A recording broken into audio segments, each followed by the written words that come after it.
तो बिल्डिंग के टॉप का, ये हो गया बिल्डिंग का टॉप, बिल्डिंग के टॉप का एंगल ऑफ एलिवेशन दिया होगा कहाँ से, तो टावर के फुट से, टावर के फुट से, ये हो गया टावर का फुट, मतलब ऑब्जर्वर यहाँ पे खड़ा होगा, यहाँ से देख रहा होगा, ऑब्जर्वर का जो आई से, तो बिल्डिंग के फुट से, बिल्डिंग का फुट यहाँ पे देखिए पूरा बिल्डिंग है, बिल्डिंग का फुट यहाँ पे, बिल्डिंग का फुट यहाँ पे, बिल्डिंग का फुट यहाँ पे, यहाँ से टावर का टॉप, टावर का टॉप यहाँ पे, टावर का टॉप यहाँ पे, तो यहाँ से यहाँ स्ट्रेट लाइन बनाना है, ठीक है, उसको बोलेंगे लाइन ऑफ साइट, ठीक है, लाइन ऑफ साइट और हॉरिजॉन्टल, हॉरिजॉन्टल, ये हॉरिजॉन्टल के बीच जो एंगल बन रहा है उसको बोलते हैं एंगल ऑफ एलिवेशन। बट इस बार किसका एलिवेशन है, तो टावर का टॉप का एलिवेशन, कहाँ से, तो इस पोल को जब ऑब्जर्व कर रहा था तो इसका एलिवेशन आया 60 डिग्री, सही है। अब क्या करता है, अब ये मुड़ गया ऐसे, इस तरह मुड़ गया और इस पोल को देखने लगा, इस पोल को, तो इस पोल से ये ज़्यादा दूर पे खड़ा है, तो इसका एलिवेशन ऑब्वियसली कम होगा, तो जब इस पोल को ऑब्जर्व करेगा तो इसके टॉप का एंगल ऑफ एलिवेशन निकल के आता है। हेलो बच्चों, फिर से मैं आपका स्वागत करता हूँ आपके अपने इस यूट्यूब चैनल में, और आज हम लोग करने वाले एक न्यू लेक्चर।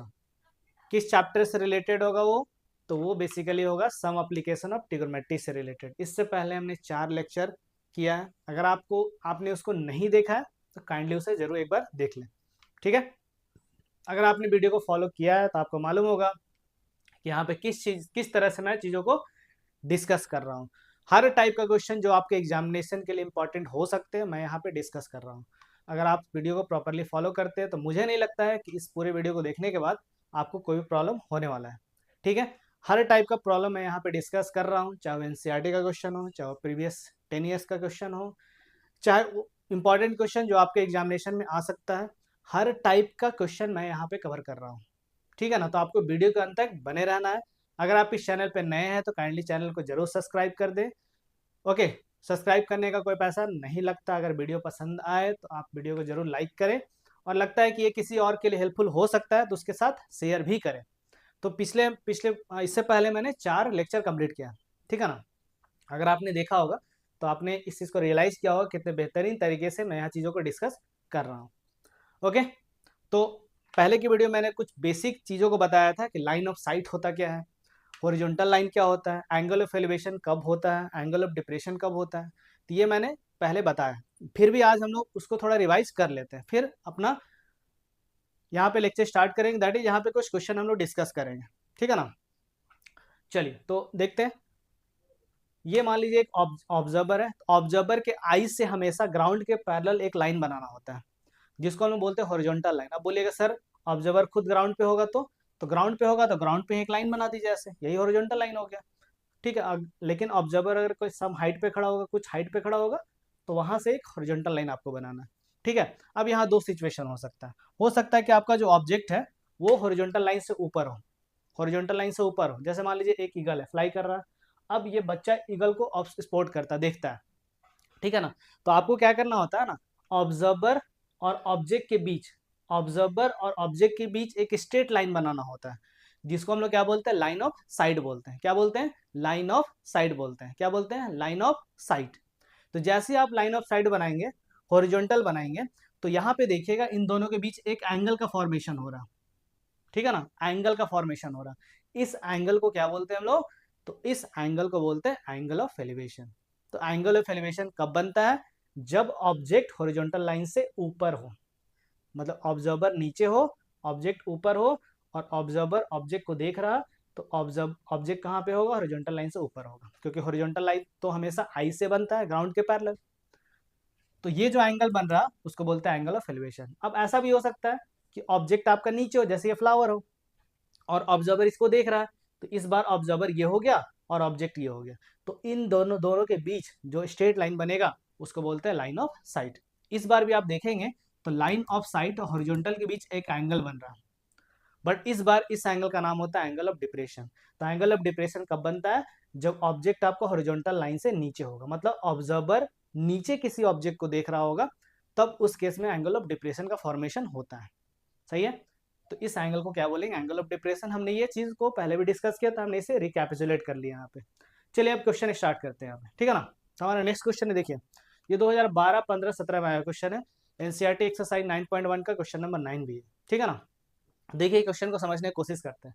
क्वेश्चन क्या है, तो देखिए इसको बहुत दिक्कत होता है ना, मतलब कुछ लोग गलती कर देते हैं इसमें, ठीक है, बहुत भारी मिस्टेक कर देते हैं, समझ में नहीं आता क्या बोल रहा है, तो समझिएगा थोड़ा सा। The angle of elevation of the top of A building from the foot of the tower. देखिए तो हमने क्या लिया ना, इसको टावर लिया, हमने क्या लिया, इसको टावर लिया। अब किसी को कंफ्यूजन होगा सर टावर और बिल्डिंग में किसका हाइट ज़्यादा होगा, टावर का हाइट ज़्यादा होगा कि बिल्डिंग का हाइट ज़्यादा होगा। ठीक है, जैसे यहाँ पे देख रहे हो टावर यहाँ बड़ा बना हुआ, तो आप इसी को टावर क्यों बोल रहे हैं, तो वो डिपेंड करता है एंगल ऑफ एलिवेशन पे। जिसका एलिवेशन ज़्यादा होगा ना, देखिए हो क्या रहा है बेसिकली, इस टावर के फुट से बिल्डिंग के टॉप को देखा जा रहा है। ठीक है, तो यहाँ पे एलिवेशन बनेगा, एंगल ऑफ एलिवेशन बनेगा। उसी तरह से बिल्डिंग के फुट से टावर के टॉप को देखा जा रहा है, तो फिर से यहाँ पे एलिवेशन बनेगा। तो आप देखिए किसके टॉप का एलिवेशन ज्यादा दिया हुआ है, तो आप देखिएगा elevation of the top of the tower is 60 degree, मतलब टावर के टॉप का एलिवेशन है 60 डिग्री, तो इसका हाइट ज्यादा होगा। क्यों? क्योंकि एंगल ऑफ एलिवेशन का मेजरमेंट ज्यादा दिया हुआ है। यहाँ पे 60 डिग्री है, दूसरे के लिए 30 डिग्री, मतलब ये 30 डिग्री दिया हुआ, 30 डिग्री। तो बिल्डिंग के टॉप का दिया हुआ 30 डिग्री, टावर के टॉप का दिया हुआ 60 डिग्री। तो यहाँ से आप एलिवेशन ज्यादा होगा ना, मतलब इस पार्टिकुलर सिचुएशन का हम बात कर रहे हैं, एक के फुट से दूसरे के टॉप को देखा जा रहा, दूसरे के फुट से पहले वाले के टॉप को देखा जा रहा। तो जिसका टॉप ज्यादा हाइट पे होगा उसका एलिवेशन भी ज्यादा होगा। तो इससे हम लोग पता कर लेते हैं कि किसका हाइट ज्यादा होगा। ठीक है ना, समझ रहे हैं?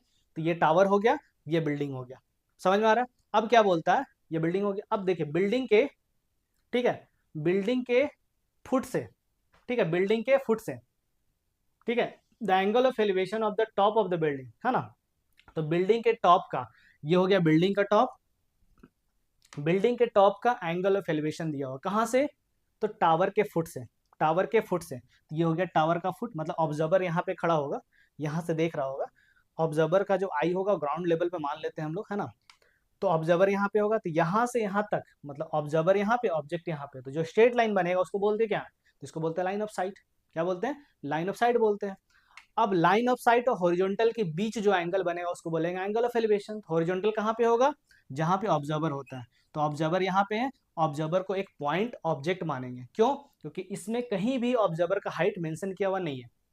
ठीक है, तो हॉरिजॉन्टल बनाया हमने, हॉरिजॉन्टल और लाइन ऑफ साइट के बीच जो एंगल बनता है, ये हो गया एंगल ऑफ एलिवेशन। लेकिन किसका, तो बिल्डिंग के टॉप का, कहाँ से, तो टावर के फुट से। तो टावर के फुट से बिल्डिंग का टॉप का angle of elevation 60 degree, sorry 30 degree. ठीक है, सही है। अब आगे देखिए, आगे क्या बोलता है, the angle of elevation of the top of the tower. Tower का टॉप कहाँ पे, टावर का टॉप यहाँ पे है, कहाँ से, तो बिल्डिंग के फुट से। बिल्डिंग का फुट यहाँ पे, देखिए पूरा बिल्डिंग है, बिल्डिंग का फुट यहाँ पे, बिल्डिंग का फुट यहाँ पे, बिल्डिंग का फुट यहाँ पे, यहाँ से टावर का टॉप, टावर का टॉप यहाँ पे, टावर का टॉप यहाँ पे। तो यहाँ से यहाँ स्ट्रेट लाइन बनाना है, ठीक है, उसको बोलेंगे लाइन ऑफ साइट। ठीक है, लाइन ऑफ साइट और हॉरिजॉन्टल, हॉरिजॉन्टल, ये हॉरिजॉन्टल के बीच जो एंगल बन रहा है उसको बोलते हैं एंगल ऑफ एलिवेशन। बट इस बार किसका एलिवेशन है, तो टावर का टॉप का एलिवेशन, कहाँ से, तो बिल्डिंग के फुट से। ठीक है, तो ये आपका कहानी है, पूरा क्वेश्चन को हमने इस तरह से एक्सप्लेन कर दिया। तो ये एंगल हो गया 60 डिग्री। ठीक है, अब क्या करना, find if the height of the tower is 30 metre. Tower का हाइट दिया, हाइट का मतलब क्या, परपेंडिकुलर हाइट, कहाँ पे परपेंडिकुलर, तो ग्राउंड के परपेंडिकुलर। तो ये जो दिख रहा ना ये लाइन, यही आपका हाइट ऑफ द टावर है। तो height of the tower given है यहाँ पे 30 मीटर। ठीक है, क्या निकालना, हाइट ऑफ द बिल्डिंग निकालना। हाइट ऑफ द बिल्डिंग मतलब इसके फुट से, बिल्डिंग के फुट से बिल्डिंग के टॉप तक जो स्ट्रेट लाइन बन रहा होगा, स्ट्रेट कैसा लाइन, कैसा स्ट्रेट लाइन, जो ग्राउंड के परपेंडिकुलर होगा। तो ये हो गया आपका हाइट ऑफ द बिल्डिंग। तो ये हमें निकालना है, सही है। अब इसका हम लोग नेमिंग कर देते हैं, जो भी यहाँ पे पॉइंट हमें दिख रहा, ठीक है ना। तो हमने लिखा इसको ए बी सी और डी। अब इसी के लिए इस रियल लाइफ सिचुएशन हमने डिस्कस किया। अब इसी के लिए आपको क्या बनाना है, स्कीमेटिक डायग्राम बनाना, मतलब वैसा डायग्राम जो आपके पेपर में रहेगा। मतलब आपको जब आप जब आंसर लिख रहे होंगे तो अपने आंसर शीट में जो डायग्राम बनाएंगे वो डायग्राम होगा ये, सही है। इस तरह का डायग्राम आपको बनाना है। अब यहाँ पे जो भी है, ए बी क्या रिप्रेजेंट कर रहा, सी डी क्या रिप्रेजेंट कर रहा है, यहाँ पे लिख देना है। ठीक है ना, ए बी क्या रिप्रेजेंट कर रहा है, सी डी क्या रिप्रेजेंट कर रहा है, यहाँ पे आपको मेंशन कर देना है। तो ए बी क्या है, तो ए बी क्या है, represent the height of the tower. A B height of the tower को रिप्रेजेंट कर रहा, और इस क्वेश्चन में दिया होता है 30 मीटर। तो ए बी क्वेश्चन क्या हो जाएगा, 30 मीटर। उसी तरह से सी डी जो है ना, ये सी डी क्या है, तो ये है हाइट ऑफ द बिल्डिंग। तो C D represent the height of the building, जो हमें फाइंड करना है, सही है। उसके बाद ये जो एंगल है ना, ये वाला एंगल, कौन सा एंगल, एंगल डीबीसी, इसका मेजरमेंट दिया हुआ 30 डिग्री। ठीक है, और उसी तरह से एंगल ए सी बी, ये वाला जो एंगल है ए सी बी, ये एंगल ए सी बी ये दिया हुआ 60 डिग्री। सही, इतना हमें दिया हुआ। अब क्या करते हैं हम लोग क्या करते हैं, राइट एंगल ट्राइंगल कौन सा ले लेते हैं, ए बी सी। ए बी सी अगर आप लेंगे तो एंगल ऑफ एलिवेशन कौन सा है, तो ये वाला angle of elevation that is 60 degree. तो इस एंगल के रिस्पेक्ट में कौन सा साइड दिया हुआ है, तो ये साइड का वैल्यू दिया हुआ है, ये साइड ए बी का वैल्यू दिया हुआ है। तो ए बी इस एंगल का क्या है, तो अपोजिट साइड है। क्या है, अपोजिट साइड है, ठीक है ना, अपोजिट साइड है। तो इस एंगल को देखिएगा 60 degree angle that is A C B. तो इस एंगल का सामने वाला साइड क्या, ए बी। अब बोलिएगा सर सामने वाला साइड क्यों ले रहे हैं, क्योंकि इसका हाइट दिया हुआ है 30 मीटर, तो हमें यूज होगा, हम लोग उसी साइड को कंसीडर करते हैं जो दिया हुआ होता है। और दूसरा कौन सा लेते हैं साइड, जो हमें निकालना होता है। तो हमें निकालना कौन सा है, तो हमें बीसी निकालना। भाई क्यों निकालेंगे, क्योंकि बीसी छोटे वाले ट्राइंगल में भी आ रहा है, जिसमें height of the building CD आ रहा है। तो बीसी का वैल्यू अगर मिल गया तो दूसरी बार जब ट्राइंगल लेंगे, छोटा वाला ट्राइंगल, तो वहां पे बीसी का वैल्यू पुट करेंगे और सीडी का वैल्यू निकाल लेंगे। सही है ना। तो हम लोग इस 60 डिग्री के लिए एक तो साइड लेंगे ए बी जो है अपोजिट, इस 60 डिग्री के लिए क्या हो गया, अपोजिट हो गया। उसी तरह से दूसरा जो हम साइड लेंगे वो क्या है, बीसी। तो बीसी क्या है, तो इस एंगल के लिए एडजेसेंट, 60 डिग्री के लिए एडजेसेंट साइड हो गया। एडजेसेंट साइड को और हम लोग क्या बोलते हैं, तो एडजेसेंट साइड को हम लोग क्या बोलते हैं, बेस भी कहा जाता है इसको, बेस। और इस साइड को हम लोग परपेंडिकुलर भी बोलते हैं। तो बेस और परपेंडिकुलर का रेशियो जैसे दिमाग में मेरा आता है, तो कौन सा ट्रिगोनोमेट्रिक रेशियो स्ट्राइक करता है मेरे दिमाग में, तो बेस और परपेंडिकुलर, बेस अपन परपेंडिकुलर किस रेशियो को डिनोट करता है, तो ये टैन रेशियो को डिनोट करता है, टैन। ठीक है ना, टैन। तो यहाँ पे हम क्या लेंगे, टैन 60 डिग्री लेंगे। तो टैन 60 जैसे लेंगे तो A B upon B C हो जाएगा, तो मेरा काम हो जाएगा। ठीक है ना। तो टैन 60 डिग्री इक्वल टू लिख सकते हैं opposite upon adjacent that is perpendicular upon base. सही है। टैन 60 का वैल्यू होता है √3। तो टैन 60 के प्लेस पे रख देना √3। ए बी के प्लेस पे है 30 मीटर, तो 30 मीटर रख देंगे। बीसी हमें यहाँ पे फाइंड करना है, तो बीसी को एज इट इज छोड़ दीजिए। जैसे आप क्रॉस मल्टीप्लाई करेंगे तो देखिए ये हो जाएगा √3 बीसी इक्वल टू 30, और जब ये √3 उधर जाएगा तो डिवाइड में आ जाएगा, √3 जब उधर जाएगा तो डिवाइड में आ जाएगा। सही है। तो बीसी का मेजरमेंट आ जाएगा 30 अपॉन √3। जैसे ही आपको डिनोमिनेटर में रूट दिखता है, आपको क्या करना है, रेशलाइज कर लेना है डिनोमिनेटर को। तो कैसे करेंगे, तो √3 से ऊपर और नीचे इंटू कर देंगे। ठीक है, मतलब न्यूमरेटर एंड डिनोमिनेटर को √3 से मल्टीप्लाई कर देना है। तो जैसे ऊपर नीचे मल्टीप्लाई करेंगे, √3 इंटू √3 3 हो जाएगा, √3 इंटू √3 क्या हो जाएगा 3, और ऊपर क्या होगा 30 इंटू √3, 30 इंटू √3, तो ये हो जाएगा 30 √3 और डिनोमिनेटर में आ गया 3। ठीक है। अब ये हो जाएगा 3 1 जा 3 और 3 10 जा 30। सही है ना, 3 1 जा 3, 3 10 जा 30। तो ये निकल के आ गया, बीसी का वैल्यू निकल के आ गया 10√3 मीटर। सही है। तो बीसी का वैल्यू निकल के आ गया 10√3 मीटर। देखिए बीसी ये वाला, इसका लेंथ आ गया 10√3 मीटर। सही है, यहाँ तक कोई प्रॉब्लम नहीं है। अब देखिए जो हमें सीडी चाहिए था, सीडी क्या, हाइट ऑफ द बिल्डिंग। ठीक है ना। तो वो कौन से ट्राइंगल में आ रहा है, तो बीसीडी में आ रहा है। तो आप कौन सा राइट एंगल ट्राइंगल लेंगे, डीबीसी या बीसीडी। तो जैसे आप बीसीडी लेंगे तो इसमें जो एंगल ऑफ एलिवेशन है वो दिया होता है 30 डिग्री। तो इस एंगल के लिए आपको सीडी निकालना है जो है अपोजिट। ठीक है। और जो गिवन है, जो हमें मालूम है, वो है बीसी। तो इस एंगल के लिए कौन सा साइड हुआ, एडजेसेंट। कौन सा साइड हुआ, एडजेसेंट साइड। कौन सा, तो बीसी, एडजेसेंट। तो एडजेसेंट साइड को और हम लोग क्या बोलते हैं, बेस बोलते हैं। अपोजिट साइड को और क्या बोलते हैं, परपेंडिकुलर बोलते हैं। ठीक है। तो फिर से वही परपेंडिकुलर अपॉन बेस, तो कौन सा रेशियो लेंगे, तो टैन रेशियो लेंगे। तो टैन 30 डिग्री जैसे आप लेंगे इस ट्राइंगल में, टैन 30 डिग्री। ठीक है ना। तो कितना हो जाएगा वो, तो ये हो जाएगा आपका tan 30 degree equal to DC that is opposite side, DC divided by BC that is adjacent side. Tan 30 का वैल्यू होता है 1/√3, टैन 30 का वैल्यू होता है 1/√3, टैन 30 का वैल्यू होता है 1/√3। यहाँ पे पुट कर देना है। ओके। डीसी, डीसी का वैल्यू हमें फाइंड करना है, तो डीसी को डीसी ही छोड़ देते हैं, वही तो हाइट ऑफ द बिल्डिंग है ना, तो डीसी को डीसी ही रख देना। बीसी का वैल्यू हमने निकाला था 10√3, बीसी का वैल्यू कितना आया था 10√3, तो ये रख लेना। अब जैसे इसको सॉल्व करेंगे आप, तो डीसी इक्वल टू हो जाएगा, देखिए डीसी इंटू √3, तो ये हो जाएगा √3 डीसी, और 10√3 इंटू 1, तो 10√3। √3 जब इधर जाएगा तो डिवाइड में आ जाएगा। ठीक है, √3 जब इधर आएगा तो डिवाइड में आ जाएगा। तो डीसी का वैल्यू आ जाएगा 10√3 अपॉन √3, √3 कट जाएगा और डीसी का वैल्यू निकल के आया 10 मीटर। तो इस बिल्डिंग का हाइट निकल के आ गया 10 मीटर। सही है, यहां तक कोई प्रॉब्लम नहीं होना चाहिए। ठीक है ना। चलिए बढ़ते हैं नेक्स्ट क्वेश्चन की तरफ। तो ये हमारा क्वेश्चन है 2005, 13, 19 में आया क्वेश्चन है, एनसीईआरटी एक्सरसाइज 9.1 का क्वेश्चन नंबर है ये 10। बहुत ही इंपॉर्टेंट क्वेश्चन है, बहुत ही इंपॉर्टेंट क्वेश्चन है, ठीक है ना, ध्यान से देखिएगा। देखिए, two poles of equal height, दो पोल है जिसका हाइट क्या इक्वल है। देखिए, एक पोल ये हुआ, दूसरा पोल ये हुआ, एक पोल ये हुआ, दूसरा पोल ये हुआ, ठीक है ना, दो पोल है जिसका हाइट सेम है, दो पोल है जिसका हाइट सेम है, standing opposite to each other on the other side of the road which is 80 metre wide, ठीक है ना। तो रोड के दोनों साइड में ये दोनों पोल है, एक साइड रोड का देखिए चौड़ा रोड है इतना, एक साइड में ये पोल है, एक दूसरे अपोजिट साइड में ये पोल है, सामने सामने है, ठीक है ना, सामने सामने है। और दोनों के बीच का जो डिस्टेंस है, मतलब इस रोड का विद जो दिया हुआ है वो 80 मीटर दिया हुआ, मतलब इसके इस पोल और इस पोल के बीच का परपेंडिकुलर डिस्टेंस है 80 मीटर।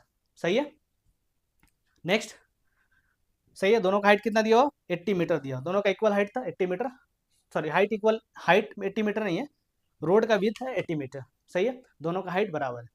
आगे क्या बोलता है, from a point between them on the road, between समझिएगा, बिटवीन का मतलब मिडिल नहीं होता है, ऐसा नहीं कि मिडिल में कहीं ले ले, मतलब 40 मीटर पे एक पॉइंट ले ले, ऐसा नहीं, गलत, ठीक है ना। ऐसे भी देखिए एंगल ऑफ एलिवेशन क्या डिफरेंट डिफरेंट है, एक है 60 डिग्री, दूसरा है 30 डिग्री होगा शायद, हाँ 30 डिग्री, ठीक है ना। तो अलग अलग एलिवेशन है, तो मिडिल पॉइंट तो होगा नहीं, मिडिल मतलब कहीं भी, मिडिल मतलब बिल्कुल बीच वाला वैल्यू, लेकिन बिटवीन का मतलब क्या, कहीं भी हो सकता है, इसके बीच में कहीं भी हो सकता है। मिडिल मतलब एग्जैक्टली 40 मीटर पे जो होता है तो उसके लिए वर्ड यूज होता है मिडिल, लेकिन यहाँ बिटवीन बोला, बिटवीन मतलब इस लाइन के बीच में कहीं भी हो सकता है। तो इसमें इसके बीच में कहीं भी एक पॉइंट लिया हमने, ठीक है ना, एक पॉइंट लिया यहाँ पे, यहाँ पे मान लीजिए ऑब्जर्वर है, इस पॉइंट पे मान लीजिए ऑब्जर्वर है और पोल को ऑब्जर्व कर रहा है, तो जिस पोल के ज्यादा नजदीक ये पॉइंट होगा ना उसका एलिवेशन ज्यादा होगा, मतलब अगर ज्यादा पोल के ज्यादा पास होंगे तो हमको ज्यादा सर उठा के देखना पड़ेगा ऐसे, ठीक है ना, ज्यादा सर उठाना पड़ेगा ऐसे, तो एलिवेशन क्या होगा, ज्यादा बनेगा। तो जिस पोल के नजदीक में ये होगा ऑब्जर्वर, तो उसको क्या, वहां पे एलिवेशन क्या होगा, ज्यादा होगा, ज्यादा एलिवेशन मतलब 60 डिग्री। तो एक का एलिवेशन है 60 डिग्री, कहीं भी पॉइंट लिया हमने, मालूम नहीं है पॉइंट कितने डिस्टेंस पे, वही हमें निकालना है। तो ऑब्जर्वर के आई से इस पोल के टॉप तक जो एक लाइन बनेगा उसको बोलेंगे लाइन ऑफ साइट। और हॉरिजॉन्टल लाइन तो हमने पहले ही बना दिया है, जो विड्थ ऑफ द रोड है वही हॉरिजॉन्टल लाइन को रिप्रेजेंट कर रहा है। तो हॉरिजॉन्टल लाइन और लाइन ऑफ साइट के बीच जो एंगल बनता है उसको बोलता है एंगल ऑफ एलिवेशन, ठीक है, सही है। तो इस पोल को जब ऑब्जर्व कर रहा था तो इसका एलिवेशन आया 60 डिग्री, सही है। अब क्या करता है, अब ये मुड़ गया ऐसे, इस तरह मुड़ गया और इस पोल को देखने लगा, इस पोल को, तो इस पोल से ये ज्यादा दूर पे खड़ा है तो इसका एलिवेशन ऑब्वियसली कम होगा। तो जब इस पोल को ऑब्जर्व करेगा तो इसके टॉप का एंगल ऑफ एलिवेशन निकल के आता है 30 डिग्री। तो फिर से क्या करेंगे, इसके टॉप को ज्वाइन कर देंगे इस पॉइंट से, जो लाइन बनेगा उसको बोलेंगे line of site. Line of site और हॉरिजॉन्टल, ये हॉरिजॉन्टल लाइन है ना, ये वाला लाइन, तो लाइन ऑफ साइट ये लाइन, ओके, ये लाइन और हॉरिजॉन्टल के बीच जो एंगल बनता है उसको बोलते हैं angle of elevation. Angle of elevation ये दिया हुआ है 30 डिग्री, ठीक है।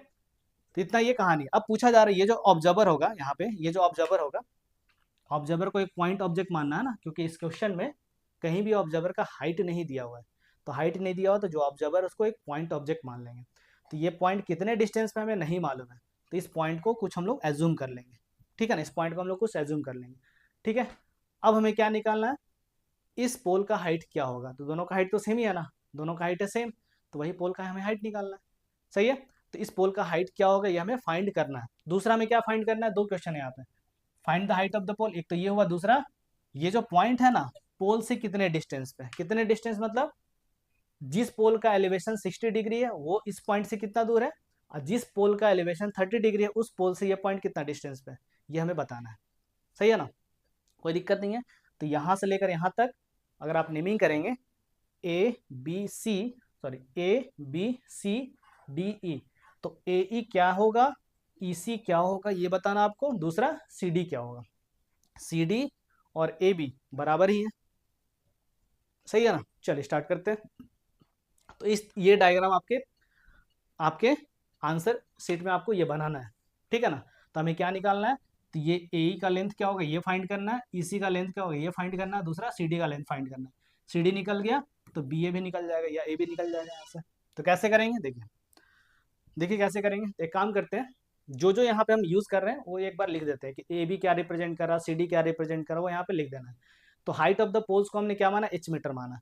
तो A B height of the pole है, C D height of the pole है, दोनों का हाइट सेम था, तो इसको क्या एज्यूम कर लिया हमने, एच मीटर एज्यूम कर लिया। सही है।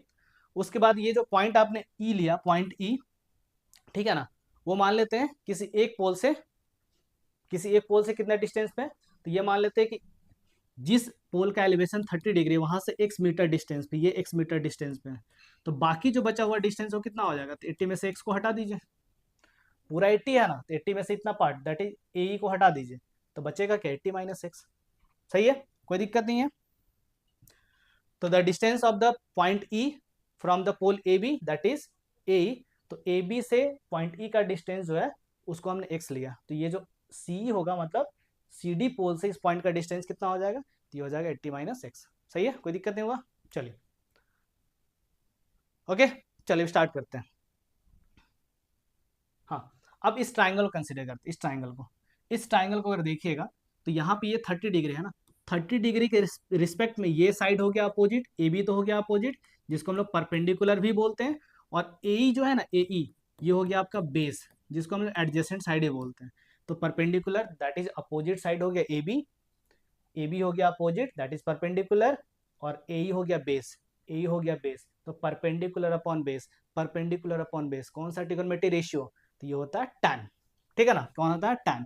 तो in triangle, in right triangle A B E, तो राइट ट्राइंगल ए बी में अगर हम देखें, ठीक है ना, क्या देखेंगे, तो यहां से निकल के आ जाएगा, इस राइट एंगल ट्राइंगल में हमें क्या लेना पड़ेगा, tan, वही परपेंडिकुलर अपॉन बेस, tan लेना पड़ेगा। तो जैसे आप tan 30 डिग्री लिखेंगे तो ये हो जाएगा A B upon A, A B upon ए।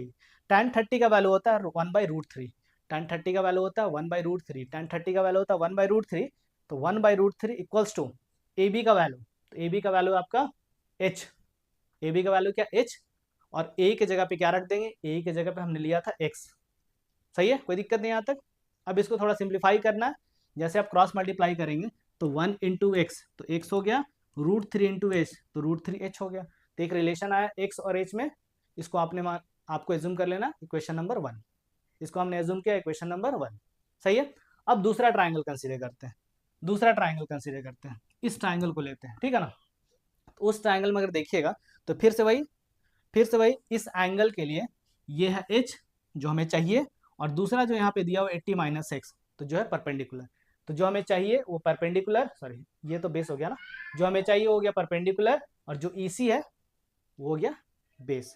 तो फिर से वही परपेंडिकुलर अपॉन बेस का ratio that is opposite upon adjacent का रेशियो, तो फिर से tan हमें लेना पड़ेगा, फिर से क्या लेना पड़ेगा, हमें tan लेना पड़ेगा। यहाँ पे जैसे आप लेंगे यहाँ पे tan 60 डिग्री, तो tan 60 इक्वल टू हो जाएगा परपेंडिकुलर अपॉन बेस, मतलब अपोजिट अपॉन एडजेसेंट, तो अपोजिट क्या है सी डी, जिसको हमने h एज्यूम करके रखा हुआ है, तो ये हो जाएगा आपका h, ठीक है ना, h अपॉन 80 माइनस एक्स, और tan 60 का वैल्यू होता है √3, तो tan 60 के प्लेस पे रख देंगे √3, सी डी के प्लेस पे रखेंगे h, देखिए सी डी के प्लेस पे ये हो गया h, और आपका EC के प्लेस पे हो जाएगा 80 माइनस एक्स, 80 माइनस एक्स।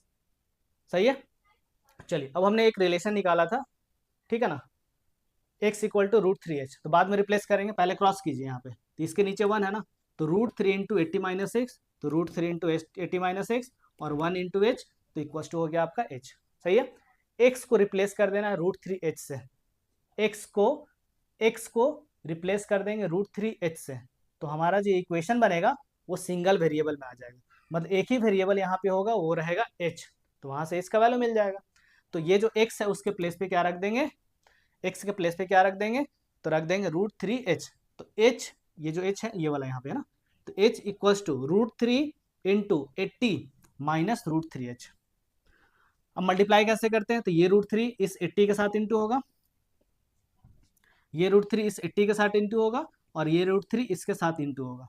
ठीक है, तो जैसे आप ब्रैकेट को ओपन करेंगे तो यहाँ से h इक्वल टू हो जाएगा 80 √3 माइनस √3 इंटू √3, 3 हो गया, और h, तो ये हो गया -3h, -3 जब इधर आएगा तो +3h हो जाएगा, तो h + 3h इक्वल टू 80 √3। सही है।